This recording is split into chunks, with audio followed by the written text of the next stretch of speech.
Estamos começando o primeiro Prosa do ano de 2023, com as forças renovadas, para trazer muito mais ciência e bate-papo interessante, né, contextualizado para você, que tanto nos prestigia com a sua audiência. E nesse início de ano, é comum, né, o início do calendário letivo das escolas, né, o calendário acadêmico das universidades.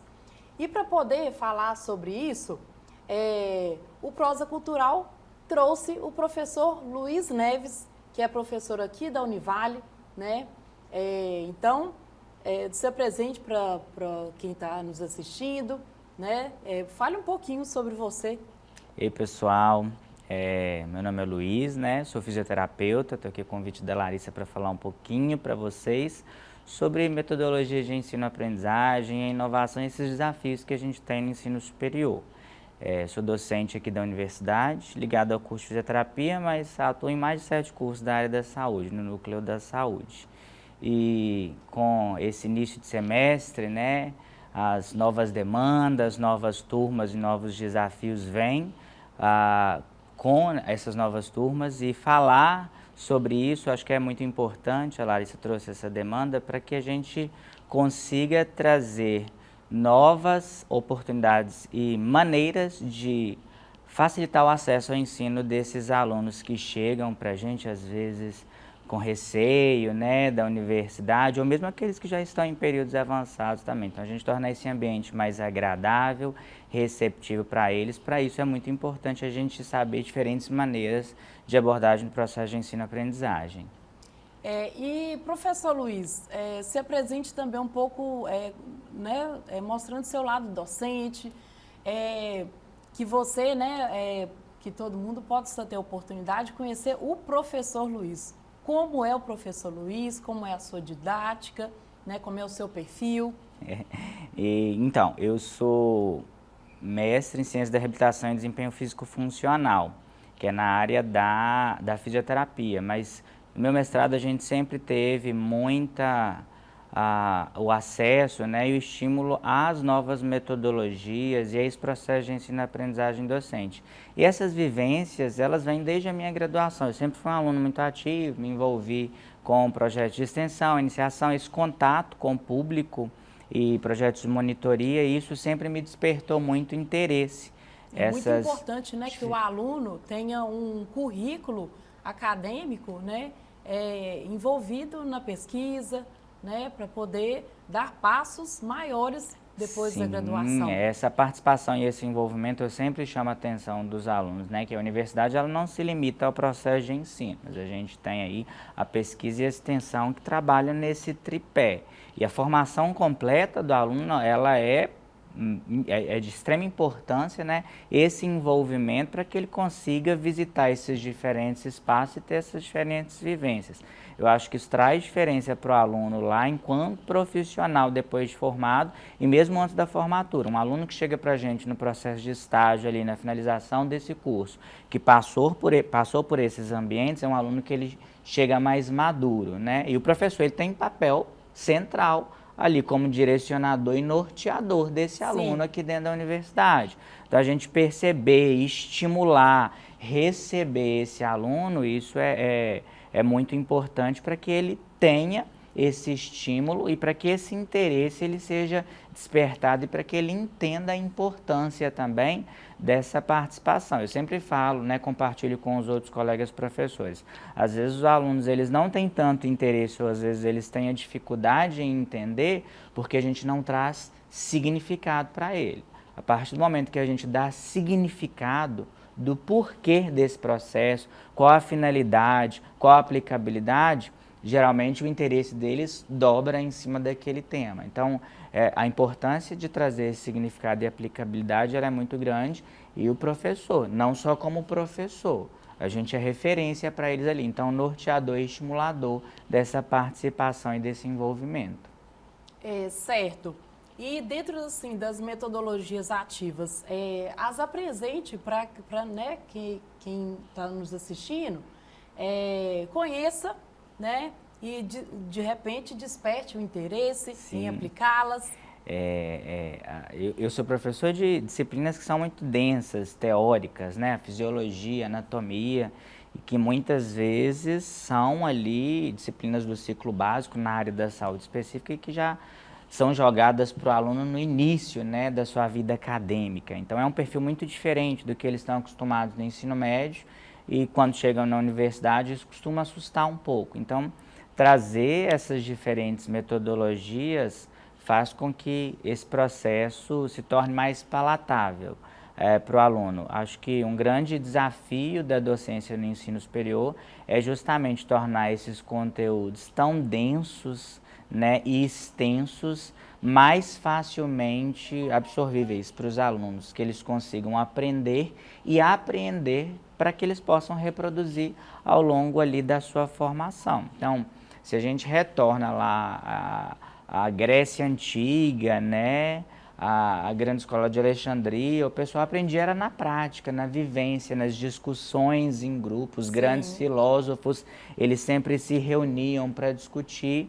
E esse processo de ensino... De uma maneira bem lúdica, exatamente, né? Ele foi mudando ao longo do tempo e a gente chegou no que a gente tem hoje, que é algo mais fácil, categorizar e distribuir, mas é mais fácil para o professor, nem sempre para o aluno essa maneira de depósito, onde o professor ele é o detentor da sabedoria e o aluno só recebe, ela é a melhor maneira de se aplicar. Então a gente tem que colocar esse aluno como ator central também do seu processo de ensino-aprendizagem e corresponsabilizá-lo. Afinal de contas, ele precisa continuar se atualizando mesmo depois da graduação e ele não vai ter o professor mais como referência.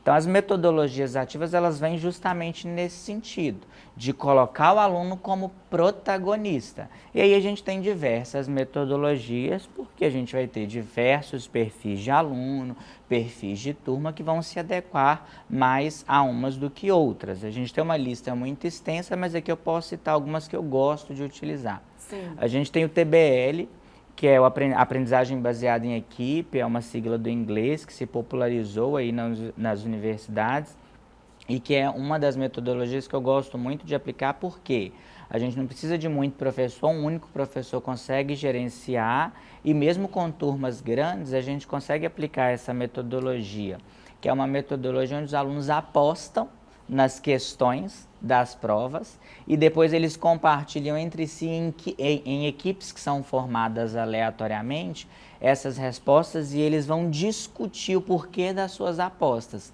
cada um tentando defender a sua aposta, mas convencer o colega com base nos conteúdos prévios estudados, com base no que ele absorveu ali desse processo de ensino-aprendizagem, que a resposta dele é a mais adequada. No final desse momento do trabalho em equipe, eles têm que chegar em um consenso e fazer uma única aposta, que é a que vai valer para a equipe inteira. Isso é muito legal, porque a gente tira aquele ambiente formal, quebra aquela barreira, né, que gera, às vezes, um determinado estresse. E estimula também a comunicação. Exatamente. O poder argumentativo. Esse processo de discussão, aprendizagem em grupo, essa colaboração entre eles e que muitas das vezes estão na linguagem que é comum a deles ali. Às vezes o professor não transmite de uma maneira que um determinado aluno X ou Y consegue absorver, mas o colega consegue transmitir. Por quê? Por conta da linguagem comum. Então essa aprendizagem baseada em equipe ela é muito legal. Também tem o Café Mundial, que é uma prova que a gente faz com café. Os alunos, eles tomam um café, a gente combina um lanche. Super atrativa, Essa né? eles amam, né? Porque a gente faz o lanche enquanto está fazendo a prova. E aí a gente divide essa prova em ilhas de conhecimento. E aí eles são viajantes, eles vão viajar por esse mundo do conhecimento, passando por essas diferentes ilhas. Eles circulam por essas ilhas, por essas mesas que a gente distribui. Só que cada ilha, nessa prova, ela vai ter uma temática diferente, para que eles possam passar por todas as temáticas e contribuir com a construção de conhecimento nessas diferentes ilhas. Mas para eles fazerem essa viagem tão distante, eles têm que estar bem abastecidos. É por isso que a gente faz o café junto com a prova, né? Então a gente tem Café Mundial, a gente tem aprendizagem baseada em equipe, o TBL, o PBL, que é aprendizagem baseada em problemas, onde eu vou trazer um caso, um problema que eles tenham que solucionar com base no conteúdo prévio. Sim. E aí eles têm que trazer a solução desse problema, mas já com um diagnóstico e uma proposta de intervenção com base na literatura científica.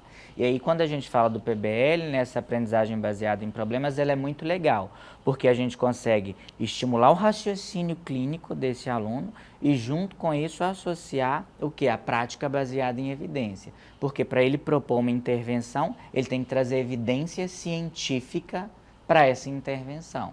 Então, são fantástico. algumas das metodologias que são muito legais e super aplicáveis dentro do nosso contexto e da realidade, e que eu acho que facilitam tanto para o aluno, para o professor às vezes nem tanto, apesar de que isso é questionável. A partir do momento que isso se torna um hábito para o professor, é muito fácil lidar, gerenciar e programar essas metodologias. Mas para o aluno, propriamente dito, né, isso é de extrema importância, isso facilita o diálogo, facilita o acesso a esse aluno, a esse professor, e eu acho que o mais importante, torna esse aluno protagonista do seu processo de aprendizagem, corresponsabiliza ele, então ele se torna um ser ativo e cria nele essa capacidade crítico-reflexiva e avaliativa para a solução de problemas que é tão importante no mercado de trabalho.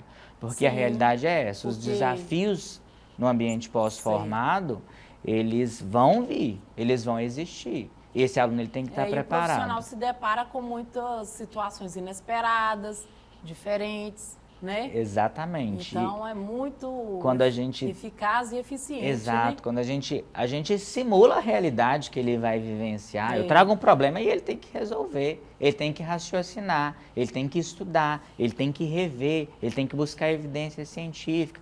Eu trago um ambiente onde ele tem que dialogar, ele tem que defender o seu ponto de vista, mas com base em quê? Pautado no conhecimento dele. Então, eu favoreço um ambiente de diálogo, de trabalho em equipe. Eu, quando faço uma distribuição aleatória do grupo, eu coloco ele para trabalhar com diferentes perfis de pessoas fora daquele ambiente confortável do grupinho, né, dele que ele está acostumado. Porque no mercado de trabalho vai ser assim, ele não vai escolher com quem ele vai trabalhar. Ele vai trabalhar com diferentes perfis ali. Então, a gente já começa a realmente preparar esse aluno para o mercado de trabalho desde os primeiros períodos de formação. Certo. Professor Luiz, muito obrigada por ter aceito o nosso convite. Eu acho que quem está nos assistindo está tirando muito proveito, principalmente os professores da pré-escola, da educação infantil, da educação básica, principalmente do ensino superior. Por você ter nos apresentado, né, falado com tanta clareza, com tanta contextualidade sobre as metodologias ativas, certo? E que são aplicáveis em qualquer contexto, contanto que se adapte, né, aos perfis, né, à faixa etária, né? Então, muito obrigada mesmo. O Prosa Cultural está de portas abertas para você. E deseja para você um ano letivo fantástico, de muito mais conhecimento e principalmente muito mais aprendizagem. Eu que agradeço, Larissa, a oportunidade de estar aqui falando um pouquinho para vocês, né? De maneira bem sucinta, mas de formas diferenciadas de trazer a aplicação dos conteúdos, temática que eu sou apaixonado e que eu gosto de reproduzir. Espero ter contribuído, trago aí novos insights, novas ideias para que os professores também que nos assistam, fiquem estimulados a começar a utilizar e tentar trazer essa realidade para o contexto da sala de aula deles. Certo. E o programa Prosa Cultural, sua primeira edição do ano, termina por aqui.